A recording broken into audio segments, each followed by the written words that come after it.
좀 목소리가 좋지 않지만은 또 여러분이 귀 기울여 주셔서 오늘 주시는 메시지를 잘 받으셨으면 좋겠습니다.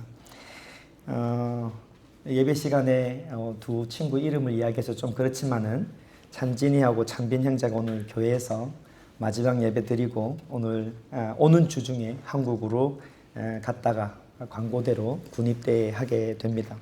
뭐 개인적으로는 좀 붙잡고 싶지요. 가지 말라고. 진짜 여러 가지 이유로 뭐 드럼모도 필요하지만은 여러 가지 이유로 한국 군대도 필요하지만은 또 여기서 공부를 다 마치고 모든 일을 해결하면 되지 않겠냐 이래 했더니 또 각자의 마음이 좀 있었던 것 같습니다. 저는 우리 교회에 이렇게 유빈이도 앉아있고 민준이도 있는데 청년을 볼 때마다 좀 감사하고 고마운 마음이 되게 많습니다. 왜냐하면 이 친구들이 교회를 처음 정할 때 상황을 보면 다 어른들만 있잖아요. 우리는 지금 유스 아이들도 있다가 지금 없고 어린아이들 몇 명이 저기 있고 청년들은 거의 없는 상황인데도 불구하고 아이들이 교회를 찾고 교회가 좋다고 그러고 자리를 정해서 오랫동안 함께 오고 또 이렇게 섬겨주고 있으니까 담임 목사로서 되게 감사한 마음이 있습니다. 오늘 제가 아침에 찬진이를 UT 달라스 가서 픽업해서 이렇게 왔습니다. 가보니까 뭐 1시간 넘고 또 올 때도 1시간 이렇게 걸리니까 친구들이 잠깐 예배 드리기 위해서 1시간 동안 학기 중에 바쁘잖아요. 얼마나 피곤하겠습니까? 와서 예배 드리고 또 숙제가 있으니까 또 얼른 가고 이렇게 하더라고요. 그래서 제가 이 모습을 보고 한 달은 달라스 신방을 가서 아들 같으니까 제 아들이라도 그렇게 말할 것 같아요. 마음이야 여기 있으면 좋은데 너무 멀리 다니니까 그게 더 좋은 교회 있으니까 그 교회 정해서 그냥 다녀라 이렇게 담임 목사가 되게 못되게 그렇게 고민을 했습니다. 그랬더니 자기도 고민이었고 옆에 믿는 친구들도 형 왜 멀리 교회 다니냐 그렇게 이야기하면서 자꾸 어드바이스를 하더랍니다. 그래서 고민이 됐는데 그래서 주변에 있는 장로교회 교회들 좀 다녀봤는데 듣는 귀가 있어서 설교를 잘 못 듣겠더랍니다. 그래서 왜 그러냐 했더니 너무 설교가 주입식이랍니다. 그래서 좀 생각하게 하는 어떻든 여기 교회 목사님의 메시지가 좋다 이래서 되게 내가 개인적으로 기분이 좋았습니다. 그래서 한국에 있는 엄마도 너무 멀리 다니니까 그렇지 않냐 했더니 찬진 형제가 나 교회 사역하러 간다 이러면서 사역자 마인드로 이렇게 오고 예배 때 드럼으로 핑거 드럼으로 수고해주고 있으니 얼마나 좋은지 모릅니다. 우리 청년들 이야기를 자꾸 하는데 참 좋은 게 뭐냐면 귀가 있습니다. 말씀을 듣는 귀가 있습니다. 그냥 다니는 아이들이 아니라 말씀을 듣고 옳고 좋고 나쁘고 이런 것들을 구분할 수 있는 귀가 있고 좀 늦게 동참했지만 찬빈이 같은 경우도 바바라맨처럼 딱 이렇게 있으면서 저를 막 째려보면서 말씀을 이렇게 놓치지 않고 다 듣습니다. 어떨 땐 노트도 다 하고 그런 거 보면 참 설교자로 감사한 마음이 있습니다. 말세입니다. 세상은 타락하고 살기는 좋아졌지만은 믿는 대로 믿음대로 살아가기가 쉽지 않는 시대가 되었습니다. 그래서 실제적으로 코로나를 지나가면서 교회가 많이 문 닫았습니다. 그래서 교회로 돌아오지 않는 사람들도 적지 않습니다. 이 현상은 신학교로 올라갑니다. 교회의 일꾼들을 배출해주는 신학교로 올라가 보면 신학교에 학생들이 없어서 문 닫는 신학교가 너무 많습니다. 이게 악순환이죠. 신학교에서 사역자들을 또 교회에 파송을 해야 되는데 학생이 없으니까 교회에서는 또 사역자를 구하지 못하는 일들이 계속해서 일어납니다. 교회마다 청년이 없습니다. 우리 교회만 봐도 참 부족한데 교회가 다 이런 어려움을 겪고 있지요. 그러나 그럼에도 불구하고 하나님께서는 늘 하나님의 사람들을 예비시킨다 하는 것을 저는 믿습니다. 청년들이 어떨 때는 세상이 좋아서 자본이 좋아서 세상을 향해서 나아가지만은 이렇게 신실하게 하나님의 말씀에 귀 기울이고 하나님의 존재 앞에 하나님 앞에 무릎을 꿇을 수 있는 사람들 하나님께서 예배시키셔서 하나님의 나라를 이끌어 간다 하는 것을 저는 믿습니다. 오늘 본문에 보면 이와 비슷하게 두 그룹이 나옵니다. 오늘 본문을 크게 봐서 그러는데 오늘 읽었던 본문 7절부터 12절까지 보면은 한 무리가 등장합니다. 예수님을 따라다닌 무리들입니다. 예수님을 따라다녔어요. 그리고 13절부터 해서 19절까지 말씀을 보면 12제자를 세운 그 제자의 무리가 있습니다. 그러니까 이 세상에 두 무리가 있는 거예요. 예수님을 다 따라다녔습니다. 근데 한 무리와 한 무리, 이 군중과 이 군중, 이 그룹들이 좀 달랐습니다. 똑같이 예수님을 따라다녔지만 한 무리는 말 그대로 군중이었습니다. 그러나 다른 무리 12명은 제자라고 이름이 불려져 있습니다. 차이가 있다면 첫 번째 무리, 예수님을 따라다녔던 이 군중들, 이 사람들은 자신의 필요가 있었고 이 필요를 채우려고 예수님을 따라간 사람들입니다. 예수님을 따랐지만은 자기 필요가 있었습니다. 그 필요를 채우려고 예수님을 따라다녔는데 이들을 두고 무리다, 그냥 군중이다 라고 이야기하고 있죠. 그러나 두 번째 무리, 이 제자들은 똑같이 예수님을 따라갔지만은 자신의 필요에 따라 예수님을 따라간 게 아니라 예수님이 불러서 그 부름에 순응해서 예수님을 따라갔던 사람입니다. 다른 거죠. 예수님의 부름에 따라갔던 사람들이 제자들입니다. 그래서 오늘 이 단순한 이 두 본문에 나와 있는 비교는 말씀을 통해서 우리들에게 아주 불편한 질문을 합니다. 그 질문이 뭐냐면 당신은 군중입니까? 무리입니까? 아니면 제자입니까? 이 한 가지 질문을 굉장히 우리들에게 불편하게 하고 있지요. 사람들은 기본적으로 구경하는 걸 되게 좋아합니다. 여러분 구경하는 거 좋아하잖아요. 날씨 좋으면 밖에 나가서 꼭 구경하고 싶고 가을 되면 가만히 있고 싶어도 코에 바람이 싹 들어와서 어디 가고 싶고 우리는 구경하는 거 되게 좋아합니다. 불난 집에 부채질하는 거 되게 좋아하고 싸움 나면 싸움 말리는 것보다도 팔짱 끼고 이렇게 싸움 구경하는 거 되게 좋아하는 게 사람의 모습 아니겠습니까? 그래서 우리는 경기를 구경하는 것 좋아합니다. 골프에 큰 대회가 있어도 수많은 갤러리가 있고 큰 야구 경기장에 가보면 뭐 만석, 2만석 있는 자리가 가득 차고 풋볼 같은 빅 경기가 있는 날은 돈을 뭐 수천을 줘도 그 자리를 보고도 구경하려고 하는 우리의 모습들이 있잖아요. 그러나 오늘 생각하고자 하는 질문은 야구 선수로 직접 경기하는 것하고 관중석에서 구경하는 것은 완전히 다른 이야기다. 이 말씀입니다. 어쩌면 오늘 본문의 이야기가 그런 내용이에요.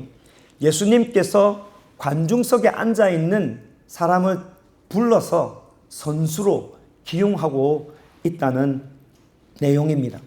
선수가 된다는 것하고 관중석에 앉아있다는 것은 완전히 다른 이야기입니다. 왜냐하면 선수는 기본적으로 훈련을 받아야 합니다. 항상 민감해야 합니다. 자기에 대해서. 자기 관리를 해야 합니다. 그리고 자기 경기에 끝까지 책임을 져야 합니다. 무엇보다도 더 중요한 것은 선수는 자기 팀에 대한 생각을 항상 우선적으로 해야 합니다. 군중은, 관객은 완전히 다릅니다. 훈련받지 않아도 됩니다. 훈련받을 필요가 없지요. 매일 경기장에 안 와도 됩니다. 자기 보고 싶을 때 오면 됩니다. 그리고 구경하다가 재미없으면 그냥 집에 가도 누가 뭐라는 사람 아무도 없습니다. 오늘 이 두 무리의 비교가 그런 내용인 거죠. 본문에 나와 있는 첫 번째 무리, 군중, 관객들을 한번 볼까요? 7절 말씀입니다. 7절 말씀에 보면 예수께서 제자들과 함께 바다로 물러가시니 갈릴리에서 큰 무리가 따르며 라고 되어 있습니다. 예수님께서 물러나셨다라고 되어 있지요. 앞본문하고 연결되어 있습니다. 예수님께서 왜 물러나십니까? 우리가 쭉 마가복음 2장부터 살펴왔습니다. 5번의 논쟁이 있었지요. 바리새인들이 예수님을 미워합니다. 그래서 마지막 논쟁 끝마치고 난 다음에는 바리새인들이 헤롯 왕하고 더불어서 예수를 어떻게 죽일까 논의한다는 것이 마지막 장면이었습니다. 이런 적개심들이 막 불타날 때 예수님께서는 이 논쟁에서 피하시고 물러나시게 됩니다. 무서워서 그래서 피하는 게 아니죠. 왜냐하면 예수님은 하나님의 때를 기다리고 있기 때문입니다. 아직 하나님의 때가 이르지 않았기 때문에 원수를 대적하지 않고 논쟁의 자리를 떠나시게 되는 거죠. 그런데 오늘 본문이 시작이 어떻게 되냐면 그렇게 예수님께서 논쟁의 자리를 떠나실 때 많은 사람들이 예수님을 따라옵니다. 적지 않는 지역, 이 갈릴리 지역에서 많은 사람들이 예수님을 따랐다라고 되어 있습니다.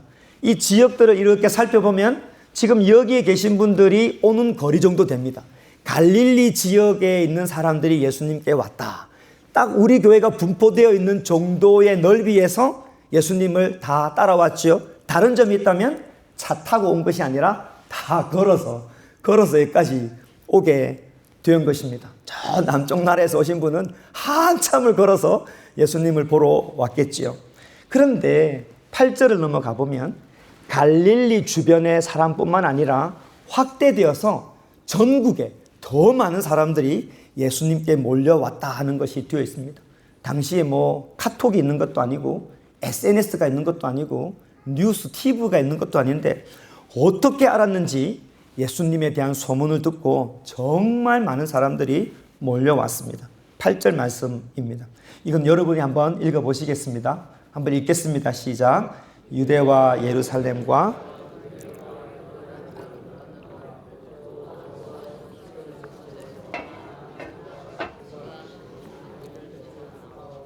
그렇죠. 이 단어들을 달라스와 메케니와 저 어딘가 우리 현지의 이야기를 하면 눈에 딱 익을 텐데 이 단어들이 좀 어렵죠.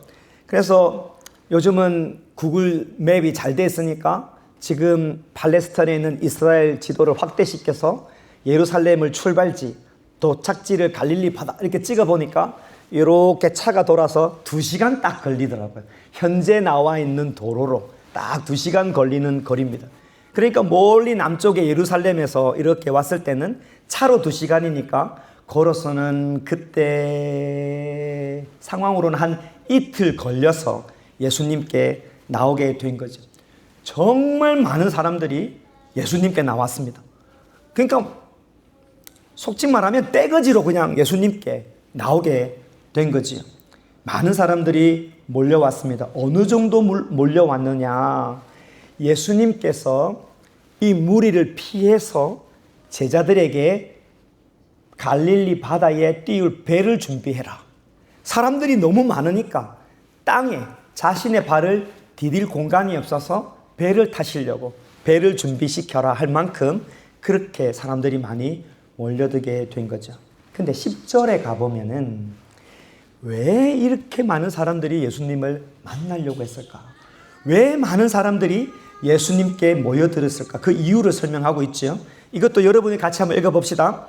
이는 많은 사람을 고치셨으므로 병으로 고생하는 자들이 예수를 만지고자 하여 몰려왔음이로라. 그치요? 누가 왔는지, 무슨 목적으로 왔는지가 분명하게 들어 있습니다. 아픈 사람들입니다. 그러니까 시대를 불문하고 아픈 사람들 많습니다. 21세기 첨단을 달리는 이렇게 병원이 잘 되어 있고 좋은 시설이 있어도 그래서 옛날의 병들이 많이 정복이 되어도 또 새로운 병들이 발견되어지고 여전히 아픈 사람들이 있지요. 어느 시대건 간에 제가 지난 한 3, 4일 전에도 막 기침이 너무 심해서 막 하다 보니까 이거 좀 빨리 나았으면 좋겠다 이런 생각이 들듯이 아프면 정말 낫고 싶은 마음이 얼마나 간절하겠습니까? 본인이 아프지 않아도 자식이 아프면 부모는 그 멀리 3일이 뭡니까? 4일이 뭡니까? 일주일을 걸어서라도 예수님을 만지기만 해서 내 아들, 내 딸이 낫기만 한다면 그 한 달을 걸어가지 않겠습니까? 이런 사람들이 예수님께 모여들었죠. 근데 한편으로 생각해 보면 이 아픈 사람들이 되게 불쌍한 사람들입니다. 몸이 아파서 불쌍한 것이 아니라 우리가 살펴본 것처럼 나병 환자, 귀신 들린 자, 중풍병자 이런 사람들은 그때 그 당시에 부정환자라고 했습니다. 아프면 의사를 봐야 되는데 의사도 못 보게 했습니다. 그냥 무리 속에서 내쳐진 사람들입니다. 그러니까 육체도 아프고 마음도 아프고 영도 굉장히 궁핍해 있는 사람들이에요. 그 사람들이 예수님께 나온 겁니다. 사회로부터 부정하다고 따돌림 받은 육체적으로도 뿐만 아니라 정신적으로도 고통을 겪는 정말 예수님을 만나고 싶어하는 간절한 마음이 있는 사람들입니다. 그래서 이 사람들의 소원이 뭐라고 되어 있습니까? 예수님을 어떻게? 만지기만 했습니다. 예수님을 이렇게 말씀 안 해도 좋고 어쨌든 예수님 만지기만, 예수님 그림자라도 한번 만졌으면, 가까이 있었으면 좋겠다, 이런 마음이 있는 거죠. 이 모습을 우리가 이렇게 오버랩해서 생각해 보면 우리에게도 그런 모습이 없지 않아 있다는 거죠. 어떤 소원을 두고 예수님께 나오고 싶은 겁니다. 다른 사람들의 놀라운 간증을 듣고 있다 보면, 야, 나도 저런 신앙 체험을 하고 싶다, 나도 저런 것을 한번 가지고 싶다는 나의 필요가 있는 것이지요. 또 열심히 예배 참여하면 하나님께서, 열심히 헌금하면 하나님께서 나의 소원을 들어주실 것이다. 그렇게 예수님을 어쨌든 만지고 싶어 하는 소원으로 신앙생활 하는 사람도 있을 수 있는 거지요. 평소에 교회 열심히 잘 안 다닙니다. 그런데 자식에게 문제가 있거나 사업이 잘 안 되거나 물질이 막히거나 이러면 또 교회 열심히 다녀야 되겠다 해서 마음을 고쳐서 어쨌든 예수님을 만지고 싶은 마음에 예배를 열심히 참석해야 되겠다는 필요가 생겨서 그 필요를 채우려고 신앙생활 열심히 하려고 하는 거죠. 여기 모여있는 무리가 그렇게 소원이 있어서 예수님을 만지고 만나서 문제가 좀 해결됐으면 좋겠다라고 하는 간절한 사람들이라는 겁니다. 이 사람들이 무슨 죄가 있습니까? 그런데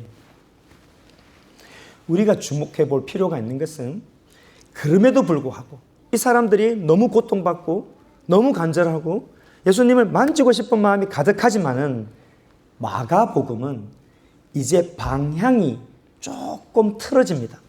방향이, 예수님의 관심이 군중에서 시선이 제자로 살짝 옮겨갑니다. 이전에 우리가 보았지만은 예수님께서 베드로 장모의 집에 있을 때 사람들이 많이 몰려왔어요. 그래서 또 귀신 들린 자, 아픈 자 예수님께서 밤새도록 고쳐주셨던 일을 하셨습니다. 이런 것으로 소문이 나서 지금도 사람들이 많이 몰려왔습니다. 그런데 오늘 본문으로 해서 보면, 이렇게 보면은 여전히 그 사람들을 고치고 치료하지만은 예수님은 이 무리들보다는 제자 쪽으로 시선을 점점 돌리시고 더 많은 시간을 보내게 됩니다. 왜냐하면 예수님은 인간의 소원을 들어주려고 이 땅에 오신 분이 아니기 때문입니다. 예수님은 우리의 필요를 채워주려고 뒷동산에 있는 큰 돌처럼, 어떤 미신의 우상처럼 우리가 빌기만 하면 우리의 소원을 채워주려고 이 땅에 오신 분이 아니라는 거죠. 우리 알라딘 램프 보면 막 문지르면 뭐가 나옵니까? 지니가 나오잖아요. 내 마음대로 살다가 예수님 필요하면 막 문질러서 내 소원을 채워주려고, 그걸 해주려고 주님이 이 땅에 오신 게 아니라는 겁니다. 예수님이 무리에서 군중으로 시선을 돌린 이유는 내가 이 땅에 이것 하러 왔다는 것을 보여주기 위함인 거죠. 그게 뭐냐? 예수님은 하나님께서 택한 자를 부르시기 위해서 이 땅에 오셨다는 것을 말씀하고 있습니다. 요한복음 17장 되게 중요한 장입니다. 요한복음 17장. 예수님의 기도인데 저와 여러분을 향한 대제사장적인 기도가 담겨 있습니다. 그러니까 저와 여러분을 향한 예수님의 그 정말 힘을 다한 기도가 요한복음 17장에 있습니다. 그 기도에 보면 예수님께서 이렇게 기도하십니다. 요한복음 17장 2절, 중요하니까 또 여러분이 한번 읽어보겠습니다. 같이 읽겠습니다. 시작. 아버지께서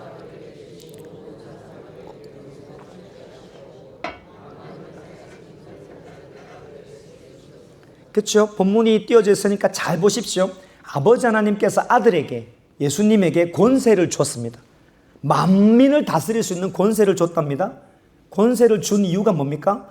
영생을 주려고, 영생을 주게 하려고 권세를 주셨습니다. 그런데 누구에게 영생을 줍니까? 땅에 있는 모든 사람에게 주려고 하는 것이 아니라 아버지께서 아들에게 주신 사람에게 영생을 주려고, 그러니까 하나님께서 택한 사람에게 영생을 주려 한다는 것을 보고 있지요.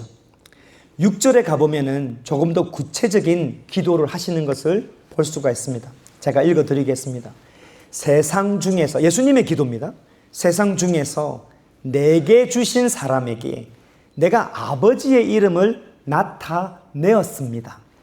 그들은 아버지의 것이었는데 내게 주셨으며 그들은 아버지의 말씀을 지키었나이다 라는 아주 특별한 말씀을 하시고 저와 여러분을 이 안에 포함시키고 있는 겁니다. 그래서 예수님은 이 땅에 있는 모든 사람들이 빌 때 그 소원을 들어주기 위해서 이 땅에 오신 분이 아니라 아버지께서 택한 사람에게 영생을 주시기 위해서 그 사람들을 부르기 위해서 이 땅에 오셨다는 것을 볼 수가 있습니다. 그게 예수님의 목적인 거죠. 그래서 오늘 13절부터 나와 있는 두 번째 그룹 12명은 아주 특별한 사람들입니다. 어떻게 보면 예수님께서 하시고자 하는 이 일에 선두에 서 있는 사람들인 거죠. 예수님께서 이들을 어떻게 부르시는지 볼까요? 13절 말씀입니다. 또 산에 오르사 자기가 원하는 자들을 부르시니 나온지라. 예수님께서 그냥 막무가내로 랜덤으로 무슨 이렇게 рат하듯이 싹 뽑아낸 것이 아니라 자기가 원하는 자들, 누굽니까? 아버지 하나님께서 택한 자들, 아버지 하나님께서 사랑하는 자들을 예수님께서 부르셨다 하는 것을 말씀하고 있지요. 순서를 잘 보십시오. 제자들이 예수님을 따라간 게 아닙니다. 군중들이 자기가 아파서 필요에 따라 예수님을 따라갔지만은 제자들은 내가 예수님 따라갈게 이런 사람들이 아닙니다. 아버지께서 사랑하셨고 예수님께서 이 사람들을 부르셨습니다. 부르시고 난 다음에 제자들이 예수님을 따라간 거죠. 오늘 이 놀라운 일을 가만히 바라보면서 2000년 전에 12명에게 있었던 일이다라고 생각을 하면 우리는 아주 큰 걸 놓치고 있는 겁니다. 왜냐하면 이 일이 저와 여러분에게 일어났기 때문입니다. 여러분이 정말 예수 그리스도를 영접을 하고 나의 구주로 영접하고 예수님의 죽으심으로, 십자가의 죽으심으로 나의 모든 죄가 다 용서받았고 주님의 부활로 내가 거룩한 의의 옷을 입었다는 것을 믿는다면 여러분은 예수님의 거룩하신 부르심을 받은 사람이다는 뜻입니다. 12명뿐만 아니라 우리가 십자가로 말미암아 하나님 앞에 부름을 받은 사람이고 그 부름을 받아서 우리가 어떻게 했습니까? 예수님이 불러주셨는데 하나님이 나를 택하셔서 불러주셨는데 내가 그냥 뒷짐지고 가만히 있었습니까? 여러분 입속에서 마음속으로 고백하지 않았습니까? 내가 내 평생에 주님을 사랑하고 하나님을 사랑하고 하나님만 따르겠습니다. 그렇게 고백하지 않았습니까? 우리에게도 그런 특별한 은혜가 일어난 거죠. 그런데 우리는 가끔 이 특별한 은혜를 잊고 삽니다. 내가 아주 특별한 선수로 나는 아무것도 아닌데 그냥 관중 속에 늘 앉아있는 사람인데 하나님께서 나를 사랑하신다며 내가 너를 지목하여 택했다 하시면서 나를 불러주시고 이 하나님 나라의 선수로 기용을 해 주셨는데 아주 특별한 존재임에도 불구하고 내 주변 환경이 내 뜻대로 안 된다고 다른 사람과 비교해보면 나는 너무 평범한 사람이고 믿음 있는 사람만 주목하지 나는 아무것도 아니라고 생각을 하면서 그냥 경기장 왔다가 떠나는 관중으로 생각하는 경향이 있다는 것이죠. 오늘 본문을 통해서 여러분에게 드리고자 하는 메시지는 이겁니다. 여러분, 하나님 앞에서 여러분은 특별한 존재입니다. 아버지 하나님께서 창세전에 여러분을 택하시고 여러분을 불러주셨습니다. 여러분을 부르시기 위해서 아버지 하나님께서 어떤 일을 하셨는지 다시 한 번 더 되새겨 보시기를 바랍니다. 예수님께서 십자가에서 모진 고통을 당하셨습니다. 그 복음이 2000년 전에 있었던 복음이 지금 이 자리에 있는 내가 믿기까지 얼마나 많은 사람들이 순교를 했습니까? 핏값으로 그 복음이 우리에게 시대와 시대를 지나서 마치 화살처럼 우리들에게 맹렬하게 이 시대에 달려와서 우리의 심장을 찌르지 않았습니까? 그리고 하나님께서 여러분의 심장에 내가 너를 얼마나 사랑하는지 아느냐라고 확증을 여러분 가운데 심어주지 않으셨습니까? 사랑하는 성도 여러분, 우리가 아무리 거지처럼 살고 있어도, 아무리 자랑할 것이 없어도 사실 우리 신분이 왕자이면 하나님의 말씀에 비추어서 천하만국을 다스릴 자가 저와 여러분 아니겠습니까?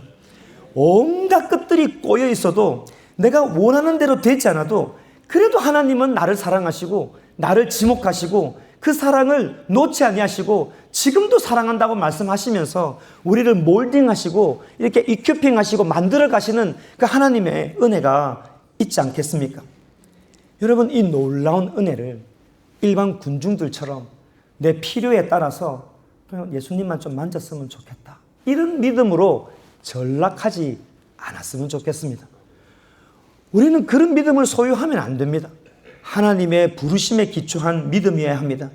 군중의 믿음과 제자의 믿음은 근본적으로 다른 거지요. 군중의 믿음은 말 그대로 믿음이라고 하지만은 우리 어려운 한국말로 하면 염원입니다. 염원. 그냥 그렇게 바라는 거죠. 이 사람들을 가만히 보면 예수님을 따라다니지만은 사실 예수님이 아니어도 어떤 신비한 존재가 나타나서 자기 필요를 채울 거라고 그러면 그게 예수가 됐든 뭐가 됐든 따라갈 사람들입니다.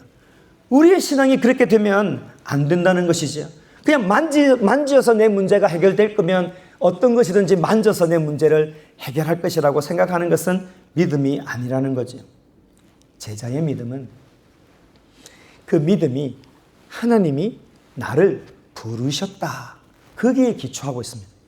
우리의 믿음은, 저와 여러분의 믿음은 십자가를 통하여서 하나님이 나를 부르셨다는 그 사랑이 확증되었다는 것을 확실히 아는 것이 믿음인 거죠. 하나님께서 나를 다스리신다는 그 부름, 말씀에 기초한 믿음이 참 믿음이 되는 겁니다. 다시 정리하면 수많은 사람들이 예수를 만지고자 몰려와도 예수님은 거기에 집중하지 않으셨습니다. 이게 되게 중요합니다. 얼마나 많은 사람들이 간절히하게 예수님께 왔습니까? 우리로 치면 얼마나 간절하게 예수님께 나옵니까? 그런데 예수님의 마음과 예수님의 시선과 예수님의 열정은 군중에게 있지 않고 제자들에게 있습니다. 그렇게 방향이 전환되고 있다는데 우리가 기민한 마음을 가지고 있어야 합니다. 12명의 제자를 부르신 데는 아주 오늘 또 다른 메시지가 있습니다. 오늘 14절에도 나와 있고 16절에도 나와 있는데 12명을 세웠다라는 말이 강조되고 있지요.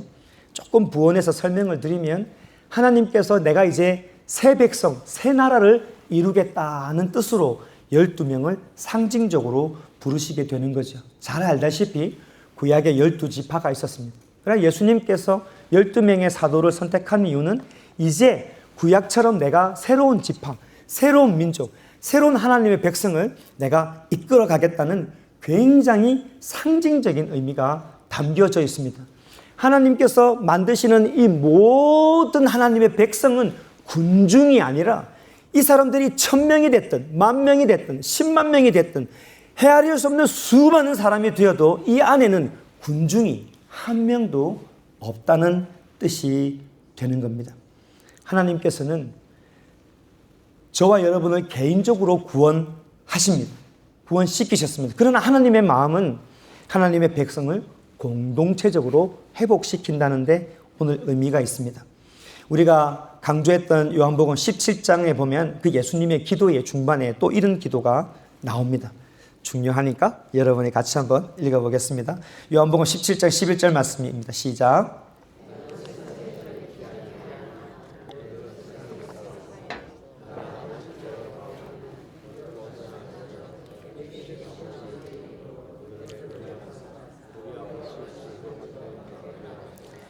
그렇죠. 우리를 제자를 한 사람 한 사람 불렀지만은 예수님은 12제자를 부르신 것처럼 그냥 한 명을 부르는데 그치지 않았습니다.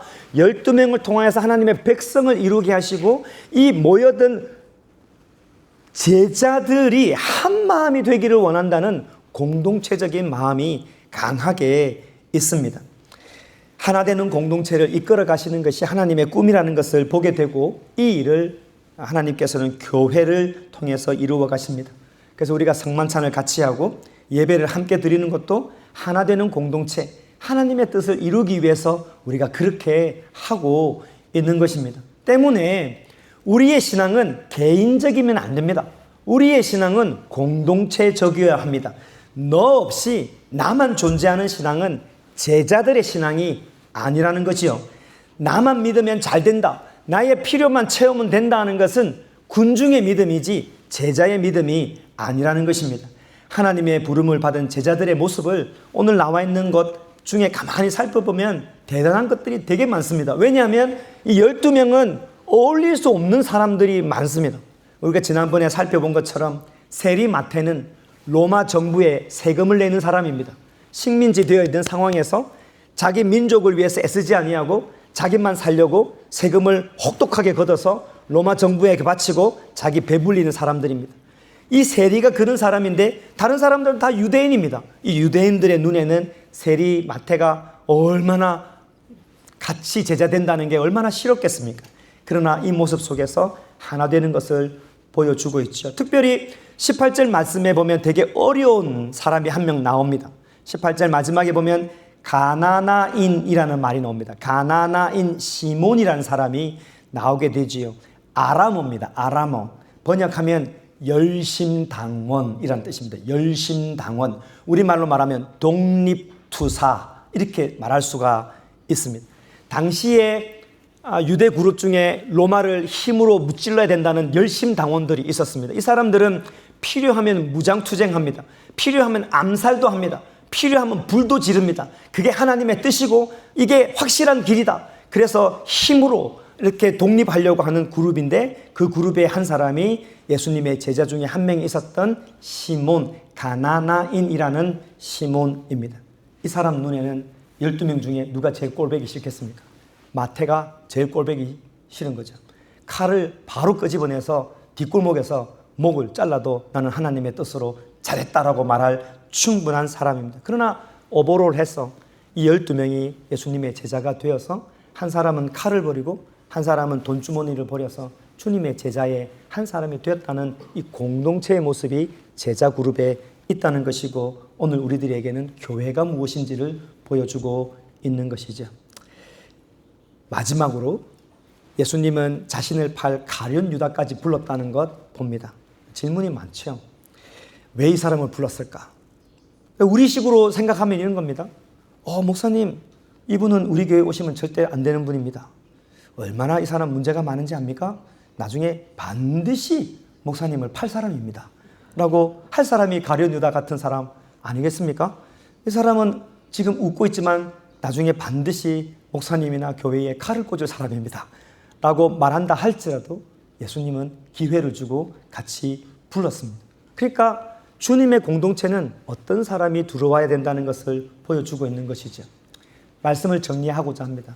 하나님께서는 완벽한 자를 불러서 완벽한 선수팀을 만드는 게 아닙니다. 그냥 뭐가 나고 어그러지고 또 마음이 정하지 못하고 상처가 있고 쓴뿌리가 있고 좀 관계에 힘든 사람 있다 할지라도 하나님께서 제자로 부르시고 공동체 속에서 치유되게 하시면서 이 제자가 하나님의 길을 걷게 하시는 것이 하나님의 뜻이 있다는 것입니다. 말씀 맺습니다.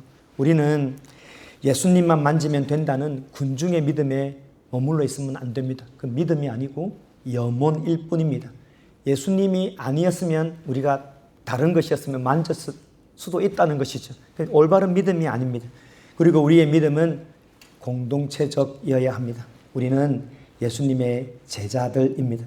예수님이 나를 제자로 부르셨다는 그 거룩하신 부르심에 흔들리지 않는 믿음을 꼭 가지고 있어야 합니다.